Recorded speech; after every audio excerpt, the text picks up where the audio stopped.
Examples आज हम unit पढ़ेंगे positive relationships, importance of social connection in psychology के। सोशल कनेक्शन का साइकोलॉजी में क्या रोल होता है। ह्यूमन बींग्स सोशल होते हैं नेचुरली, तो उनके लिए बड़ा इंपॉर्टेंट होता है क्वालिटी ऑफ टाइम उनकी वेलबींग को मेंटेन रखने के लिए। अगर उनके पॉजिटिव रिलेशनशिप वो एक दूसरे के साथ कायम रखते हैं तो उससे साइकोलॉजिकल, इमोशनल और फिजिकल हेल्थ उनकी अच्छी है। स्टडी से प्रूव बात करके जो सोशल बॉन्ड्स होते हैं ना, वो स्ट्रेस को रिड्यूस करने में और हैप्पीनेस को इंक्रीज़ करने में बहुत इंपॉर्टेंट रोल प्ले करते हैं। इस तरह जो सपोर्टिव रिलेशनशिप हैं हमारी सोसाइटी के, जैसे सब सपोर्टिव रिलेशनशिप में फैमिली, फ्रेंड्स, रोमांटिक पार्टनर, मतलब जो हस्बैंड वाइफ का रिलेशनशिप है, उस तरह ये क्या प्रोवाइड करते हैं, ये sense of belongingness, validation, security provide करते हैं किसी भी रिलेशनशिप के अंदर। और यही जो सोशल कनेक्शंस होते हैं ना, ये बुफर का काम करते हैं। बुफर मतलब जो स्ट्रेस को रिड्यूस करने में काफ़ी हेल्पफुल होते हैं। इसके अलावा अगर हम देखें तो इसे और क्या हमें बेनिफिट्स होते हैं। इससे साइकोलॉजिकल वेलबींग इंप्रूव होती है, सोशल रिलेशनशिप्स प्रमोट होते हैं, एम्पैथिक रिलेशनशिप होता है आपस का, सिंपैथिक नहीं होता। और उसके अलावा मतलब काइंड रिलेशनशिप होता है, अगर हम उसको गुड मैनर में उसको वैलिडेट करें तो। उसके बाद हमारे पास हम रिलेशनशिप को किस तरह मेंटेन कर सकते हैं, मेंटेनिंग पॉजिटिव रिलेशनशिप। तो इसके लिए जो हेल्थी रिलेशनशिप होता है ना, उनके वो डिमांड्स करते हैं कि उनकी ना सर्टेन रूल्स होते हैं कि अगर हम पॉजिटिव रिलेशनशिप का हमें तो हमें इन बाउंड्रीज़ को फॉलो करना पड़ेगा। जैसे हम कम्युनिकेशन अच्छी होनी चाहिए, कि हमें दूसरों की नीड्स को समझना चाहिए, उनके परसेप्शन को समझना चाहिए कि वो क्या चाहते हैं हमें। और उस रिलेशनशिप में हमारे पास कुछ फैक्टर्स हैं जो हेल्थ रिलेशन में बहुत एक क्रूशल रोल प्ले करते हैं।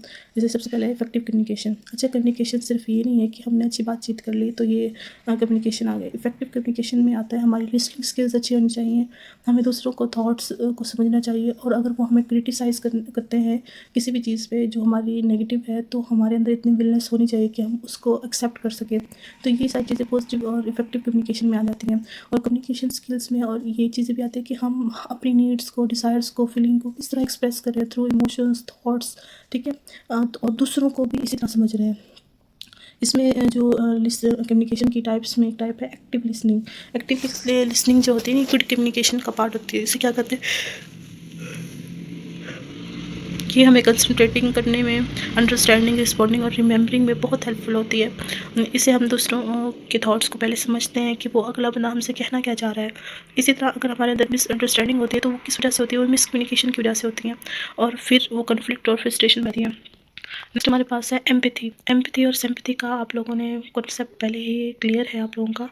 एम्पैथी कहते हैं किसी के दर्द को समझना, उसकी जैसे वो फील कर रहा है उस फीलिंग को समझना। जबकि सिंपैथी कहते हैं कि ऊपर से बस ऐसे ही पूछ लेना, उसके दर्द को ना समझना। तो एम्पैथिक जो रिलेशनशिप होता है वो ज़्यादा अच्छा इम्पैक्ट डालता है पॉजिटिव साइकोलॉजी में as compare to sympathetic relationship. Empathic relationship positive होता है जबकि सिंपैथिक रिलेशनशिप नेगेटिव इफेक्ट डालता है।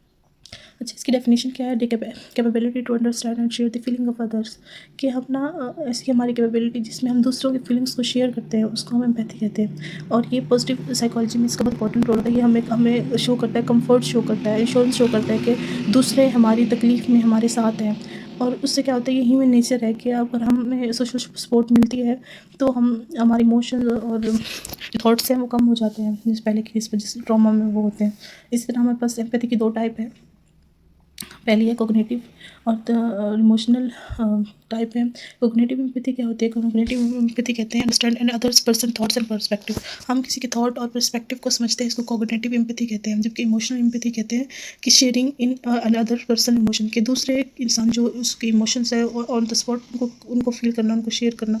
तो ये इमोशनल एम्पैथी में आ जाती है। दोनों टाइप रिलेशनशिप बहुत इंपॉर्टेंट होती है। जो एम्पैथिक प्रैक्टिस है ये अंडरस्टैंडिंग और इमोशन वैलिडेशन फॉर एक्सपीरियंस, ये बहुत इंपॉर्टेंट होते हैं इनमें। इससे क्या होता है कि हमारे कॉन्फ्लिक्ट्स को रिजॉल्व करती है, इमोशनल डिस्टेंस को कम करती है और म्यूचुअल अंडरस्टैंडिंग बनाती है रिलेशनशिप के अंदर। उसके बाद हमारे पास है कम्युनिकेशन एंड कॉन्फ्लिक्ट रेजोल्यूशन। के कम्युनिकेशन के ज़रिए हम अपने कॉन्फ्लिक्ट्स को किस तरह रिजॉल्व कर सकते हैं। कम्युनिकेशन के बारे में हमने पढ़ लिया। अगर कोई मिसअंडरस्टैंडिंग हो जाती है, मिसकम्युनिकेशन हो जाती है, तो उसके नतीजे में कॉन्फ्लिक्ट्स आ जाते हैं। और कॉन्फ्लिक्ट्स को रिजॉल्व करने के लिए हमारे पास कुछ मेथड्स हैं। सबसे पहले एक्टिव लिसनिंग। एक्टिव लिसनिंग कहते हैं कि दोनों पार्टी जो है पहले एक दूसरे की जो सिचुएशन है उसको समझे, उस टेंशन को डिफ्यूज़ करने करें और एक दूसरे के साथ कोऑपरेट करें।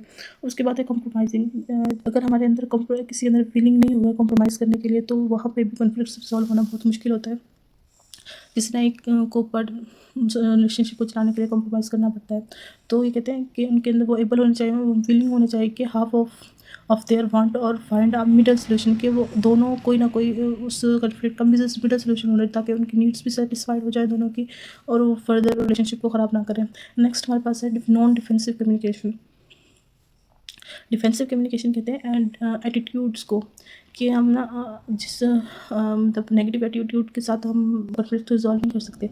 अगर वो विलिंग है अपने कॉन्फ्लिक्ट को रिजॉल्व करने के लिए, उनकी डिसएग्रीमेंट्स हैं दोनों पार्टीज़ की, वो फीलिंग है आपस में, तो उस एक्सप्रेशन और थॉट को ना डिफेंस करें, अपने आप के अंदर रखें, उसको उस वक्त मतलब जाहिर ना करें, ताकि रिलेशनशिप पर मज़ीद ख़राब ना हो, कॉन्फ्लिक्ट्स ना बढ़ें।